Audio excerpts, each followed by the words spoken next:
Une femme a un jour rencontré un ami d'enfance dans la rue, perdu à cause de la drogue et de l'itinérance. La transformation qui a suivi était si remarquable que personne n'aurait cru qu'il s'agissait du même homme. Cette histoire touchante a ému de nombreux Kenyans et s'est propagée dans le monde entier. Tout a commencé avec Patrick Jinga, un homme qui avait touché le fond. Sans abri, dépendant à la drogue et errant dans les rues de Nairobi, la vie de Patrick semblait sans espoir. Son addiction avait commencé des années plus tôt avec la consommation de cigarettes et de marijuana, ce qui avait conduit à son expulsion de l'école. Sa mère, Nancy, a tout fait pour l'aider, y compris l'emmener dans un établissement psychiatrique. Mais Patrick ne voulait pas se rétablir. Il fuyait souvent l'établissement et se plaignait qu'on le traitait comme un patient mental, alors qu'il croyait ne pas avoir de problème de santé mentale. Nancy expliqua: lorsqu'il quittait l'hôpital, il errait dans les rues, complètement nu, fouillant dans les poubelles comme une personne sans abri. Les choses se sont aggravées pour Patrick lorsqu'il a découvert une drogue bon marché appelée Atin, qui n'était pas censée être consommée quotidiennement, mais qui le faisait planer. Au fil du temps, il en est devenu dépendant.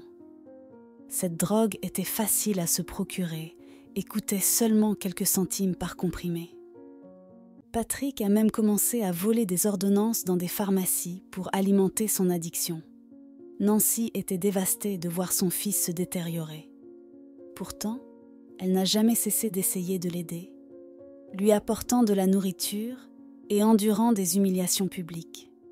Les gens se moquaient d'eux et Nancy était surnommée Mamawa Simus, la mère du fou. Puis, un jour fatidique, tout a changé. Patrick, qui était sans abri et dépendant à la drogue depuis des années, a rencontré une ancienne amie d'enfance, Wangan Moa, à un coin de rue de Nairobi. C'était au début du mois d'octobre, et Wangan, une infirmière âgée de 32 ans, se rendait au marché de Lower Cab lorsqu'elle a entendu quelqu'un appeler son nom. Elle leva les yeux et fut choquée de voir un homme grand et émacié aux yeux exorbités, vêtu d'une salopette noire sale et d'un grand bonnet en laine tout aussi taché. Il était assis au bord de la route. Au début, elle ne le reconnut pas. Mais lorsqu'il se présenta comme Patrick ou Wangaru, comme elle l'avait connu dans son enfance, elle fut stupéfaite. Wangan et Patrick avaient été amis d'enfance. Ils s'étaient rencontrés à l'école primaire en 1992, alors qu'ils avaient environ 7 ans. Wangan se souvient. Patrick, ou Wangaru, comme nous l'appelions, était un excellent joueur de football. Il était tellement talentueux que nous l'avions surnommé Pelé.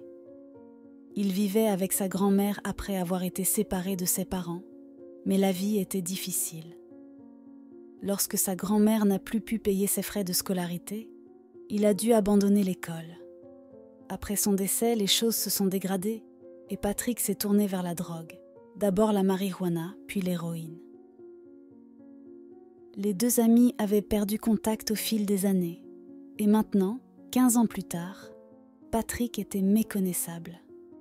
Wangan n'arrivait pas à croire à quel point son ami d'enfance avait sombré.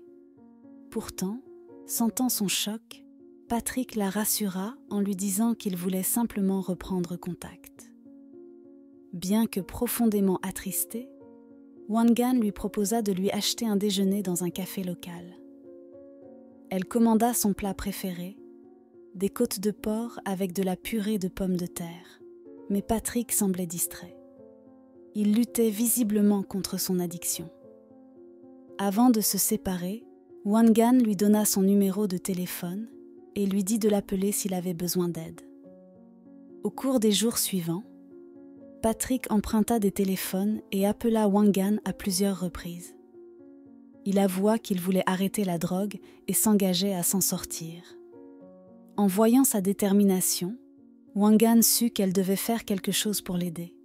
Elle fit appel à ses amis sur les réseaux sociaux pour collecter des fonds pour la réhabilitation de Patrick. La réhabilitation coûte cher et je n'avais pas les moyens de la financer seule, expliqua Wangan.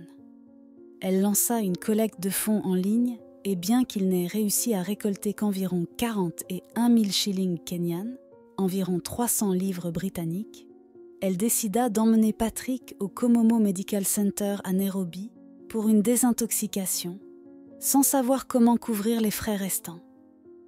Au centre médical, Patrick devint un patient exemplaire, s'engageant pleinement dans le processus de désintoxication qui devait durer 9 jours. Ses progrès furent stupéfiants. En seulement quelques jours, Patrick avait pris du poids, sa concentration s'était améliorée et Wangan était impressionnée par l'ampleur de sa transformation. Elle partagea fièrement son évolution sur Facebook, écrivant « Il y a une semaine, Patrick et moi ne pouvions même pas avoir une conversation normale sans que je doive maintenir sa tête pour l'aider à se concentrer. Aujourd'hui, nous pouvons discuter normalement et il me regarde avec assurance. » La publication de Wangan attira l'attention d'un homme d'affaires de Mombasa nommé Foskal, qui la partagea sur Twitter. L'histoire devint virale, étant partagée plus de 100 000 fois. Les médias kenyans s'emparèrent de l'histoire, et bientôt, le Komomo Medical Center accepta d'annuler tous les frais de traitement de Patrick. Wangan était aux anges, mais elle savait qu'une courte désintoxication ne suffirait pas.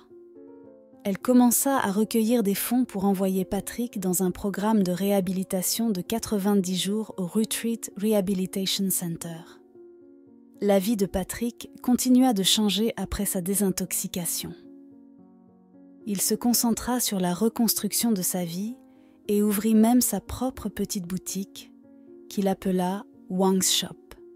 « Je me sens comme un homme nouveau », déclara Patrick dans une interview.